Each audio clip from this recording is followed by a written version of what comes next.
Bonsoir à tous et bienvenue pour cette nouvelle édition de Voyage au bout de la nuit. Et je suis enchantée de poursuivre la lecture du livre Le Château de Franz Kafka. Donc c'est sans plus attendre que je poursuis la lecture. En attendant, je ne sais pas si c'est déjà fait, mais je vous invite vivement à vous installer confortablement dans votre canapé ou tout simplement être allongé sur le lit et puis à vous laisser bercer par le son de ma voix. Vous n'êtes pas obligé de me regarder, vous pouvez aussi très bien m'écouter comme couper le son et juste me regarder. C'est absolument vous qui voyez. Jugez-en de votre libre arbitre. Voilà, en attendant, moi je suis très contente d'être ici parmi vous. Et puis n'hésitez pas aussi à nous faire un petit coucou ou à nous laisser un petit message sur Voyage au bout de la nuit avec le hashtag VBN ou sur notre page Facebook. Je vous souhaite un excellent moment en ma compagnie. Voyant qu'il avait tout de même fini par rendre cas songeur, l'instituteur continua. J'ai émis mes objections. J'ai indiqué qu'on n'avait pas eu besoin de concierge jusqu'ici. La femme du sacristain, met de l'ordre de temps en temps et mademoiselle Giza, l'institutrice, la supervise. J'ai assez de tracas avec les enfants. Je ne vais pas en plus avoir à me soucier d'un concierge. Monsieur le maire m'a rétorqué que l'école était tout de même très sale. J'ai répondu que ce n'est pas bien méchant, ce qui est la vérité. Est-ce que la situation s'améliorera si nous prenons cet homme comme concierge ? Ai-je ajouté. Sûrement pas. Sans compter qu'il n'entend rien à ce genre de travaux. L'école ne possède que 2 grandes salles de classe sans annexe. Il faut donc que le concierge loge avec sa famille dans une des salles de classe, qu'il y dorme, qu'il y fasse même peut-être la cuisine. Bon, cela n'améliorera pas la propreté, bien entendu. Mais monsieur le maire a indiqué que ce poste serait votre salut et que vous ferez donc tous les efforts possibles pour vous montrer à la hauteur. Évidemment. De plus, monsieur le maire a dit qu'avec vous, nous gagnerons aussi la main-d'œuvre de votre femme et de vos assistants. Et si bien qu'outre l'école, le jardin aussi pourra être entretenu de manière exemplaire. Je n'ai pas eu grand mal à le contredire. Enfin, à court d'arguments en faveur, monsieur le maire a éclaté de rire et s'est contenté de dire qu'étant arpenteur, vous sauriez tracer de très jolis parterres. Bon, on ne réfute pas une plaisanterie. Je suis donc venue vous transmettre ce message. Vous vous inquiétez pour rien, monsieur l'instituteur, dit K. Je n'envisage pas d'accepter ce poste. Excellent, fit l'instituteur, excellent. Vous refusez purement et simplement. Et il prit son chapeau, s'inclina et sortit. Frieda revint sur ses entrefaites, le visage bouleversé. Elle rapportait la chemise non repassée et ne répondit pas aux questions. Pour la distraire, K lui racontait la visite de l'instituteur et son offre. À peine l'eut-elle entendu qu'elle jeta la chemise sur le lit et ressortit en courant. Elle ne tarda pas à revenir, mais avec l'instituteur qui semblait grincheux et ne dit même pas bonjour. Et Frieda le supplia d'avoir un peu de patience, ce qu'elle avait manifestement déjà fait plusieurs fois en chemin. Puis, par une porte latérale qu'il n'avait pas remarquée, elle emmena K au grenier attenant et très agitée. À bout de souffle, elle finit par lui raconter ce qui lui était arrivé. La patronne, outrée de s'être abaissée à faire des confidences à K, et pire encore, de lui avoir cédé à propos d'un entretien avec Clam, sans autre résultat, disait-elle, qu'un refus à la fois glacial et malhonnête, avait décidé de ne plus le tolérer sous son toit. Si K avait des liens avec le château, eh bien, il n'avait qu'à se hâter d'en faire usage, car il devait quitter la maison le jour même, dès maintenant. Elle ne l'accueillerait de nouveau que sous la contrainte et sur ordre direct des autorités. Mais elle espérait qu'on n'en arriverait pas là, car elle aussi elle avait des liens avec le château. Et elle saurait les faire valoir. D'ailleurs, seule la négligence de l'aubergiste lui avait permis d'entrer dans l'auberge alors qu'il n'était nullement en peine, puisque le matin même, K s'était vanté d'avoir un autre lit qui l'attendait tout près. Frieda, bien sûr, devait rester. La patronne serait profondément malheureuse de la voir déménager avec K. À cette seule pensée, la pauvre cardiaque s'était déjà effondrée en pleurant dans la cuisine, à côté de l'âtre. Mais pouvait-elle donc agir autrement, maintenant qu'à ses yeux, du moins, le respect de la mémoire de Clam était en jeu? Tel était donc l'état d'esprit de la patronne. Frieda, bien sûr, suivrait K, où il voudrait, dans la neige et la glace. Cela allait sans dire. Mais leur situation à tous deux n'en demeurait pas moins critique. Aussi avait-elle accueilli avec grande joie l'offre du maire, même si ce poste était indigne de K. Il n'était que provisoire. C'était bien précisé. On gagnait du temps et on trouverait facilement d'autres possibilités, même si la décision finale devrait être défavorable. En désespoir de cause, finit par s'écrier Frieda, les bras autour du cou de K, nous partirons ailleurs. Qu'est-ce qui nous retient ici, dans le village? Mais pour l'instant, nous acceptons l'offre. Pas vrai, mon chéri? J'ai ramené l'instituteur, tu lui dis, d'accord, c'est tout, et nous déménageons dans l'école. C'est ennuyeux, fit K, sans grande conviction.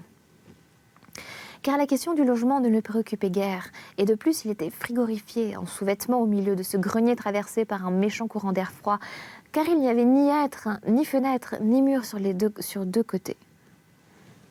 Tu as si joliment arrangé la chambre et nous voici obligés de déménager. C'est à contre-cœur, bien à contre-cœur que j'accepterai ce poste. L'humiliation que m'inflige ce petit instituteur est déjà assez pénible, et voilà qu'il doit devenir mon supérieur. Si seulement on pouvait encore rester ici, juste un petit peu, peut-être que ma situation va changer dès cet après-midi. Si au moins toi tu restais, on pourrait attendre jusque-là et se contenter de donner une réponse vague à l'instituteur. Je me trouverai toujours un gîte, s'il le faut, chez Barre. Frieda lui mit la main sur la bouche. « Pas ça », fit-elle d'une voix angoissée. « Ne redis jamais cela, je t'en prie. Pour tout le reste, je t'obéirai. Si tu veux, je resterai seule ici, même si cela me fait de la peine. Si tu veux, nous refuserons cette proposition, même si, à mon avis, c'est une erreur grave. Car, songe un instant, si tu trouves une autre possibilité, peut-être dès cet après-midi, il va de soi qu'à ce moment-là, nous renoncerons tout de suite au poste qu'il t'a offert à l'école. Personne ne nous en empêchera. Et quant à t'humilier devant l'instituteur, laisse-moi faire en sorte que cela n'arrive pas. C'est moi qui lui parlerai. Tu resteras simplement à côté sans rien dire. Et même ensuite, ce sera pareil. Jamais tu ne devras lui parler personnellement si tu n'y tiens pas. Je serai la seule en réalité à ses ordres. Et je ne le serai même pas, car je connais ses faiblesses. Nous n'avons donc rien à perdre en acceptant le poste. Mais beaucoup si nous le refusons. D'abord, si tu n'obtiens rien du château aujourd'hui, tu ne trouveras de gîte nulle part. Même pour toi tout seul, nulle part au village. Je veux dire, un gîte qui ne fasse pas honte en tant que ta future épouse. Et si tu ne trouves rien, tu ne vas pas me demander de dormir ici bien au chaud en sachant que tu es en train d'errer dehors dans la nuit glaciale. Pendant tout ce temps, les bras croisés au-dessus de la poitrine, K avait cessé de se frapper le dos avec les deux mains pour se réchauffer un peu. Alors, dit-il, il ne reste qu'à accepter. Viens. Dans la chambre, il se précipita vers le poêle sans s'occuper de l'instituteur. Assis à la table, celui-ci sortit sa montre et dit « Il se fait tard. »« Oui, mais nous sommes complètement d'accord à présent, monsieur l'instituteur, dit Frieda. Nous acceptons le poste. »« Bon, fit l'instituteur, mais le poste est offert à monsieur l'arpenteur, c'est à lui de s'exprimer. » Frieda vient au secours de K. « Bien sûr, dit-elle, il accepte le poste, pas vrai, K ?» K put ainsi limiter ses déclarations à un simple oui qui n'était pas même adressé à l'instituteur, mais à Frieda. « Eh bien alors, fit l'instituteur, il ne me reste qu'à vous indiquer vos obligations de service, afin que nous soyons d'accord là-dessus une fois pour toutes. Vous aurez, monsieur l'arpenteur, à nettoyer et à chauffer tous les jours les 2 salles de classe, à effectuer vous-même les petites réparations dans la maison et sur le matériel de l'école et du gymnase, à déneiger le matin, à déneiger le chemin qui traverse le jardin, à vous charger de mes commissions et de celles de mademoiselle l'institutrice, et pendant la belle saison à vous occuper de tout le jardinage. En échange, vous avez le droit d'habiter dans une des salles de classe, mais lorsqu'il n'y a pas cours en même temps dans les 2 salles de classe, et si vous habitez justement dans la salle où il y a cours, vous devez bien sûr vous transporter dans l'autre salle. Vous n'avez pas le droit de cuisiner dans l'école, vous serez donc nourris, vous et les vôtres, aux frais de la municipalité, ici à l'auberge.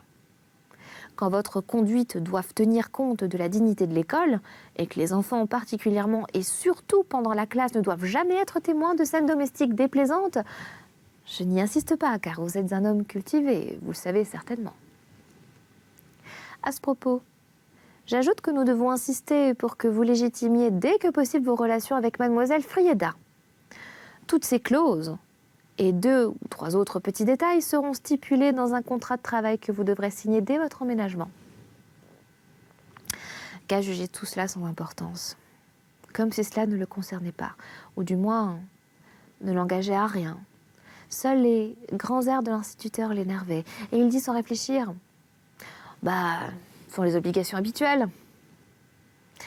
Pour atténuer un peu sa remarque, Frieda demanda quel était le salaire. « Le versement d'un salaire, fit l'instituteur, ne sera envisagé qu'après 1 mois de travail à l'essai. »« Mais c'est très dur pour nous, dit Frieda. Nous allons devoir nous marier presque sans argent et nous n'avons rien pour nous installer. » « Monsieur l'instituteur, est-ce que nous ne pourrions pas adresser une requête à la municipalité pour obtenir immédiatement un petit salaire? Nous le conseillerez-vous? » « Non, fit l'instituteur en s'adressant toujours à K. Cette requête ne serait reçue favorablement que si je l'appuyais, ce que je ne ferai pas. On vous fait une faveur en vous donnant ce poste, et il ne faut pas pousser les faveurs trop loin, si l'on reste conscient des responsabilités officielles. Presque malgré lui, K intervient dans la conversation. « En fait, de faveur, monsieur l'instituteur, dit-il, je crois que vous vous trompez. C'est peut-être plutôt moi qui vous en fais une. »« Non, dit l'instituteur en souriant, car il avait fini par contraindre K à parler. Je suis bien renseigné. Nous avons à peu près autant besoin d'un concierge que d'un arpenteur. Les concierges et les arpenteurs sont un lourd fardeau pour nous. Cela va encore être un casse-tête pour mieux. Ce serait de lancer tout bonnement la demande sur la table sans la justifier d'aucune manière. Cela correspondrait le plus à la vérité. »« C'est bien ce que je disais, dit K. Vous êtes forcé de m'accueillir contre votre gré. C'est un vrai casse-tête pour vous. Pourtant, vous êtes forcé de m'accueillir. Lorsqu'on est forcé d'accueillir quelqu'un qui se laisse accueillir, c'est donc bien qu'il vous fait une faveur. » « C'est curieux, dit l'instituteur. Qu'est-ce donc, à votre avis, qui nous force à vous accueillir? » « C'est la bonté, l'excessive bonté de monsieur le maire qui nous y contraint. Il me semble que vous allez devoir renoncer à bien des chimères avant de devenir un concierge utilisable, monsieur l'arpenteur. Et il va de soi que pareilles remarques ne rendent guère enclin à vous accorder un éventuel salaire. J'ai aussi le regret de constater que votre conduite me donnera encore bien du tracas, car depuis le début de notre conversation, j'ai eu ce spectacle constamment devant les yeux et j'arrive à peine à le croire. Vous me parlez en chemise et en caleçon. Mais oui, s'esclaffa K, tout en frappant dans ses mains ces abominables assistants. Où sont-ils donc passés? Frieda se précipita vers la porte, constatant qu'il n'y avait plus moyen de parler à K. L'instituteur demanda à Frieda quand ils emménageraient à l'école. « Aujourd'hui, dit Frieda. « Alors je viendrai inspecter demain matin, fit l'instituteur. Il salua d'un geste de la main et voulut sortir par la porte. Excusez-moi. Alors je viendrai inspecter demain matin. Voilà, fit l'instituteur, je reprends. Il salua d'un geste de la main et voulut sortir par la porte que Frieda venait d'ouvrir. Mais il se heurta aux servantes qui revenaient déjà avec leurs affaires s'installer dans la chambre. Il dut se faufiler, car il ne se serait écarté devant personne. Frieda le suivit. « Comme vous êtes pressé, dit K, fort content de les voir cette fois-ci. Nous sommes encore là et vous revenez déjà au pas de charge. » Ils ne répondirent pas et se contentèrent de tortiller d'un air gêné leur baluchon, où K aperçut les mêmes guenilles toutes sales qui pendouillaient. « Oh, vous n'avez sans doute encore jamais lavé vos affaires, dit K, sans méchanceté, plutôt avec une certaine sympathie. » Remarquant cela, elles ouvrirent tout en même temps leurs bouches inexpressives, montrèrent leurs belles dents solides, comme chez les animaux, et rirent sans bruit. « Eh bien, entrez, fit K. Installez-vous, c'est votre chambre après tout. » Mais comme elles hésitaient toujours, c'est sans doute leur chambre qui lui paraissait trop métamorphosée. K prit l'une d'elles par le bras pour la faire entrer. Mais il la lâcha aussitôt tant la surprise se lisait dans le regard des 2 servantes qui, ayant échangé un rapide signe de connivence, ne le quittèrent plus des yeux. « Maintenant, vous m'avez assez regardé, fit K, en refoulant un vague sentiment de malaise. Il prit ses vêtements et ses bottes que Frieda venait d'apporter, timidement suivi par les assistants, et il s'habilla. Il n'arrivait toujours pas à comprendre la patience qu'elle leur manifestait. Alors qu'ils étaient censés épousseter les vêtements dans la cour, elle les avait trouvés au rez-de-chaussée après une longue recherche, en train de déjeuner paisiblement, les vêtements poussiéreux refoulés en boule sur leurs genoux. Elle avait alors été obligée de tout brosser elle-même et pourtant elle ne les rabroua pas. Elle qui s'y entendait pour commander au petit peuple et alla jusqu'à raconter devant eux cette grossière négligence comme une petite plaisanterie. Et elle donna même à l'un d'eux une petite tape sur la joue comme pour flatter Kaz, ce premier de lui rechercher à la première occasion. Mais pour le moment, il était grand temps de s'en aller. Les assistants resteront ici pour t'aider à déménager, Fika. Bien sûr, ils n'étaient pas d'accord. Joyeux et repus comme ils étaient, ils se seraient volontiers un peu dégourdis les jambes. « Cela va de soi, restez ici !» déclara Frieda. Alors seulement ils s'inclinèrent. « Sais-tu où je vais » demanda Ka. « Mais oui » dit Frieda.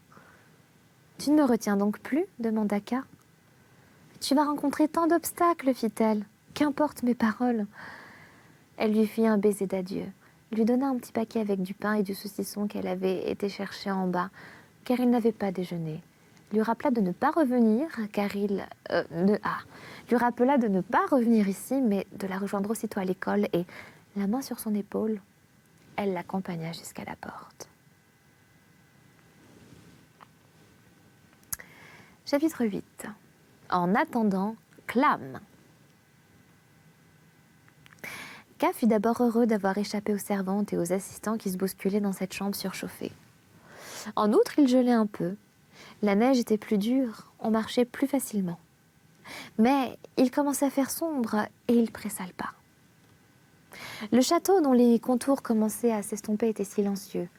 Comme toujours, Ka n'y avait encore jamais vu le moindre signe de vie. Peut-être ne pouvait-on rien distinguer à cette distance et pourtant le regard y aspirait et trouvait intolérable ce silence. Lorsqu'il regardait le château, Ka avait parfois l'impression d'observer quelqu'un assis tranquillement à regarder devant lui, non pas perdu dans ses pensées et donc coupé de tout, mais plutôt libre et indifférent. Comme si cet homme était seul et que personne ne l'observait. Pourtant, il avait forcément conscience qu'on l'observait, mais cela ne troublait pas son calme et en effet, on ne savait pas si c'était la cause ou la conséquence. Le regard de l'observateur, incapable de se fixer, glissait sur lui. Cette impression était accentuée aujourd'hui par l'obscurité précoce. Plus il regardait, moins il distinguait de détails, plus tout se noyait dans le crépuscule. À l'instant où Ka arriva à l'auberge des messieurs pas encore éclairés, la fenêtre du premier étage s'ouvrit et un jeune homme corpulent, le visage rasé et en manteau de fourrure, vint se pencher à la fenêtre. Il ne sembla pas répondre au salut de Ka, même par le plus léger hochement de tête. Dans l'entrée comme dans la salle, Ka ne rencontra personne. Dans la salle, l'odeur de bière éventée était encore pire que la dernière fois. Cela n'était sans doute pas le cas à l'auberge du pont. Ka s'avança aussitôt vers la porte derrière laquelle il avait observé Clam et appuya prudemment sur la poignée, mais la porte était verrouillée. Puis il chercha à tâtons l'emplacement du Judas, mais la fermeture devait être si bien ajustée qu'il ne put le trouver de cette façon. Il gratta donc une allumette. Un cri le fit sursauter. Dans le coin entre la porte et la crédence, près du poêle, une jeune fille était assise, toute recroquevillée, et à la lueur de l'allumette, elle le dévisagea avec des yeux ensommeillés qu'elle avait du mal à ouvrir. C'était manifestement la remplaçante de Frieda. Elle retrouva vite ses esprits et alluma l'électricité. La colère se lisait encore sur son visage quand elle reconnut Ka. « Ah, c'est monsieur l'arpenteur » fit-elle en souriant. Elle lui tendit la main et se présenta. « Je m'appelle Pépi. » Pépi étant la forme abrégée et familière du prénom Joséphine. Voilà, pour ceux qui ne le savaient pas. Pépi, Joséphine.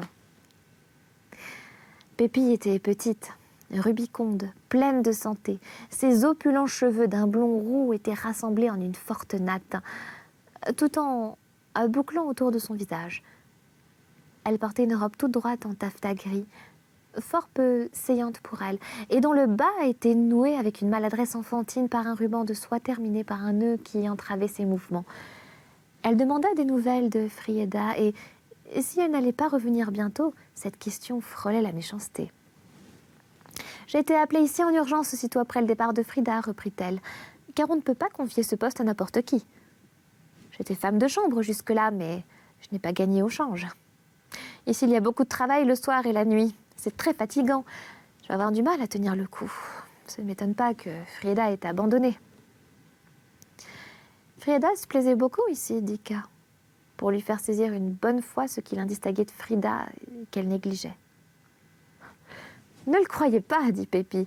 Frida possède une rare maîtrise de soi. Ce qu'elle ne veut pas avouer, elle ne l'avoue pas. Et personne ne s'aperçoit qu'elle a quelque chose à avouer. Voilà maintenant quelques années que je suis employée ici avec elle.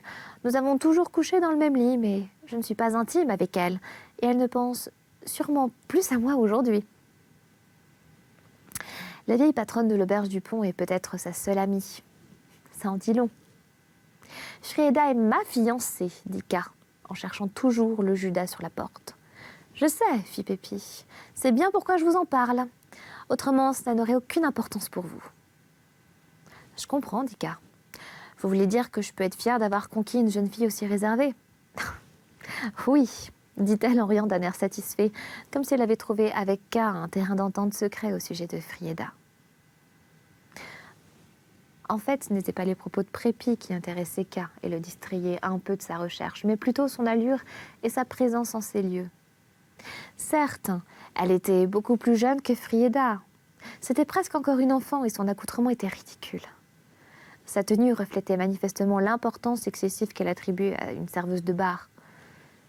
Et à sa façon, Pépi n'avait pas tort, car ce poste qui lui convenait encore fort mal avait dû lui échoir sans qu'elle s'y attende ou qu'elle le mérite. Et à titre purement temporaire, on ne lui avait même pas confié sa petite bourse en cuir que Frieda portait toujours à sa ceinture. Quant au mécontentement qu'elle affichait, ce n'était que de l'arrogance. Et pourtant, malgré sa sottise enfantine, Pépi, elle aussi, devait avoir des liens avec le château. N'avait-elle pas jeté, si elle disait vrai, femme de chambre? Inconsciente de ce qu'elle possédait, elle passait ici ses journées à dormir, mais en enlaçant ce petit corps dodu, au dos un peu rond, à défaut de lui arracher cette possession, on pouvait le toucher et y puiser des forces avant cette pénible expédition. Alors, c'était comment avec Frieda peut-être? Oh non, c'était différent. Il n'y avait qu'à songer au regard de Frieda pour la comprendre. Jamais K n'aurait touché Pépi. Mais il fut tout de même obligé de se cacher les yeux quelques instants tant il la dévorait du regard. « Il n'est pas nécessaire que ça reste allumé, fit Pépi en éteignant de nouveau. J'ai juste allumé parce que vous m'avez fait tellement peur. Que venez-vous faire ici? Est-ce que Frieda a oublié quelque chose? » Oui, dit K, en désignant la porte dans la pièce d'à côté. Une nappe blanche faite au crochet. « Ah oui, sa nappe, fit Pépi. Je me souviens. De la belle ouvrage là aussi. Je l'ai aidée, mais elle n'est sûrement pas dans cette pièce. » Frieda pense que oui. « Qui donc habite ici? » demanda K. « Personne, fit Pépi. C'est la salle des messieurs. C'est ici qu'elles boivent et qu'ils mangent. Enfin, elle est prévue pour ça. Mais la plupart des messieurs restent en haut dans leur chambre. Si j'étais sûre qu'il n'y a personne à côté, fit K, j'entrerais volontiers pour chercher la nappe. Mais justement, comment savoir? Clam, par exemple, a souvent pour habitude de s'asseoir là. Clam n'y est sûrement pas, dit Pépi, car il est sur le point de partir. Le traîneau attend déjà dans la cour. Aussitôt, sans un mot d'explication, K quitta la salle et dans le couloir, au lieu de s'engager vers la sortie, il alla vers l'intérieur de la maison et en quelques pas, il se retrouva dans la cour. Que tout était calme et beau ici. C'était une cour carrée délimitée sur les trois côtés par le bâtiment et séparée de la rue. Une rue transversale inconnue de K, par un haut mur blanc, avec un grand portail massif qui était ouvert. Ici, côté cour, le bâtiment semblait plus élevé que sur la façade. Le premier étage, au moins, était entièrement aménagé et plus imposant car il est entouré d'une galerie fermée en bois, percée d'une petite fente à la hauteur des yeux. Toujours dans le corps de logis, mais déjà vers l'angle qu'il formait avec l'aile située en face de K, une ouverture permettait d'entrer dans le bâtiment sans porte. Un traîneau sombre et fermé, attelé de 2 chevaux stationnés devant. À part le cocher que K devinait plus qu'il ne le distinguait à cette distance et dans le crépuscule, on ne voyait personne. C'est ainsi que s'achève donc cette lecture du livre Le Château de Franz Kafka. Et il me tarde déjà de vous lire la suite des aventures de K tout de suite sur C8 dans Voyage au bout de la nuit.